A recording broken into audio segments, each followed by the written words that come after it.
livro de Jazar, o livro dos justos. Capítulo 14. Rei Caion, esse dispositivo astúcia para fazer o dinheiro dos egípcios. Naqueles dias, havia na terra de Sinar, um homem sábio, que deu entendimento em toda a sabedoria, e de uma aparência bonita, mas ele era pobre e indigente. Seu nome era Rei Caion e era difícil definir para se sustentar. E ele resolveu ir para o Egito, para Osviris, filho de Amon, rei do Egito, para mostrar ao rei a sua sabedoria, pois talvez ele possa achar graça em seus olhos, para o levantar e dar-lhe manutenção. E Rei Caion fez. E quando Rei Caion veio para o Egito, pediu aos habitantes do Egito a respeito do rei, e os habitantes do Egito, disse-lhe o costume do rei do Egito, pois era então o costume do rei do Egito, que foi de seu palácio real e foi visto no exterior apenas um dia no ano, e depois que o rei iria regressar ao seu palácio para permanecer lá. E no dia em que o rei saiu, ele deu a sentença na terra, perante o rei naquele dia, para obter a sua solicitação.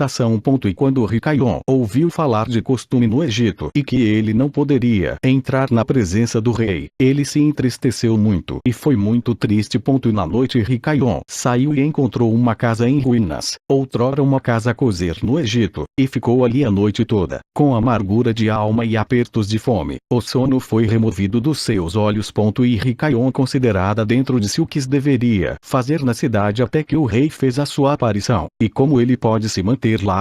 E ele se levantou pela manhã e andava, e encontrou em seu caminho os que vendiam legumes e vários tipos de sementes, com que forneceu os habitantes. E Rei Caion quis fazer o mesmo a fim de obter uma manutenção na cidade, mas ele estava familiarizada com o costume do povo, e ele era como um cego no meio deles. E ele foi e vegetais obtidas a vendi-los por seu apoio, e a plebe montada sobre ele ridicularizou e deixou-lhe nada.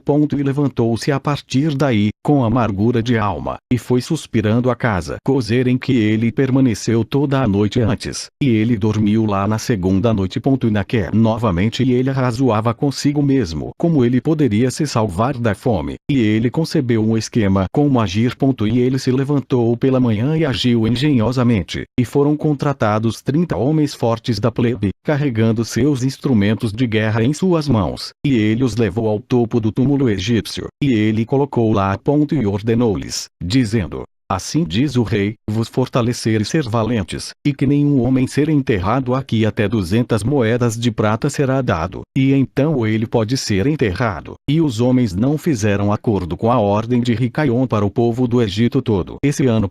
E em 8 meses Rei Caion e os seus homens reuniram grandes riquezas de ouro e prata, e Rei Caion tomou uma grande quantidade de cavalos e outros animais, e contratou mais homens, e deu-lhes os cavalos, e permaneceram com ele. E quando o ano deu a volta, no momento, o rei saiu para a cidade, todos os habitantes do Egito reunidos para falar com ele sobre o trabalho de Rei Caion e seus homens. E o rei saiu no dia marcado, e todos os egípcios vieram antes dele e clamou, dizendo: que o rei viva para sempre.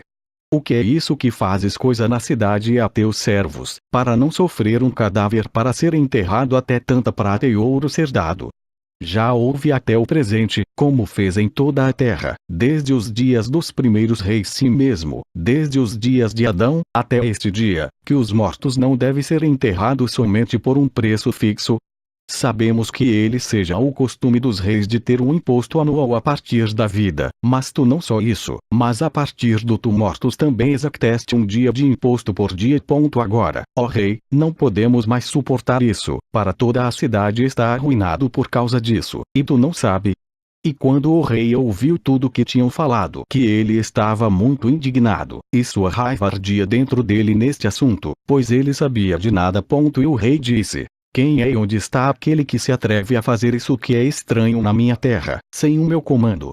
Certamente você vai me dizer. E disseram-lhe todas as obras de Rei Caion e seus homens, e da raiva do rei foi despertada, e ele ordenou Rei Caion e seus homens fossem trazidos perante ele. E Rei Caion levou cerca de 1 milhar de crianças, filhos e filhas, e os vestiu de seda e bordado, e pô-los em cavalos e os enviou ao rei, por meio de seus homens, e ele também teve uma grande quantidade de ouro e prata e pedras preciosas, e um cavalo forte e bonito, como um presente para o rei, com o qual ele veio perante o rei e prostrou-se à terra diante dele. E o rei, seus servos e todos os habitantes do Egito admiraram o trabalho de Ricaion, e viram suas riquezas e os presentes que trouxera ao rei. E isso agradou muito ao rei, e ele perguntou para ele. E quando sentou-se diante dele Ricaion, o rei perguntou-lhe sobre todas as suas obras, e Ricaion falou todas as suas palavras sabiamente diante do rei, seus. Quando o rei ouviu as palavras de Ricaion e sua sabedoria, Ricaion achou graça em seus olhos, e encontrou-se com graça e bondade de todos os servos do rei e de todos os habitantes do Egito, por causa de sua sabedoria e excelentes intervenções. E, a partir desse momento que o amava muito.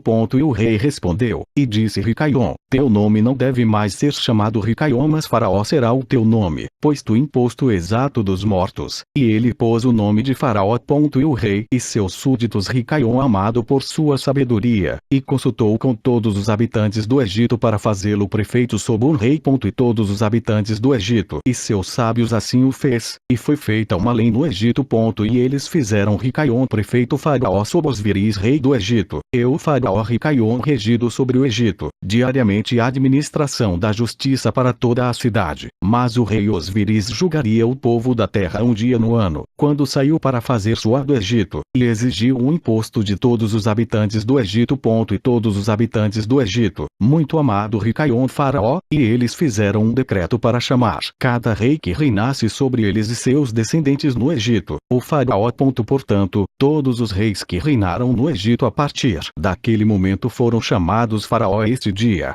Livro de Jazar referenciado em Josué e Samuel II. Traduzido fielmente, em 1840, a partir do original em hebraico-inglês. Uma reimpressão fotolitográfica da edição precisa publicada por J. H. Parrico. Salt Lake City, 1887.